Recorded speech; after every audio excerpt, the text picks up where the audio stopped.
আল্লাহ পাক বলেন, ইয়া আইয়ুহাল্লাযীনা আমানু, হে আমার ঈমানদার বান্দারা। আল্লাহ ডাক দিয়েছেন কাদেরকে? ঈমানদার বান্দাদেরকে।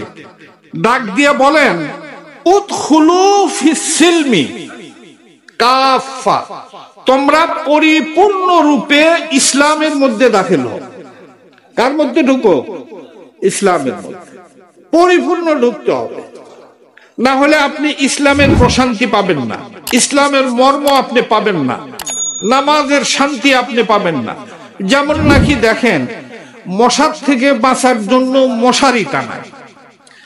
আপনি রাত্রে মশারির মধ্যে নাভি থেকে নিয়ে মাথা পর্যন্ত এইটুক মশারির মধ্যে ঢুকায়া পাছাটা পাওটা আপনি মশারির বাহিরে তুলেন, তাহলে ওইটুকার অবস্থা কি হবে? কন্ত শান্তি থাকবে?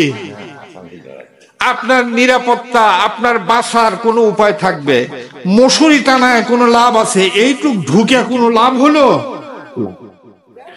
পুরাপুরি যদি আপনি মশারির মধ্যে ঢুকেন, তাহলে মশারির যে মর্ম ঢোকার, মশারি টানানের যে উদ্দেশ্য, সেই উদ্দেশ্যটা আপনার সফল হবে। আপনি সম্পূর্ণ নিরাপত্তা, নিরাপদে আপনি থাকবেন।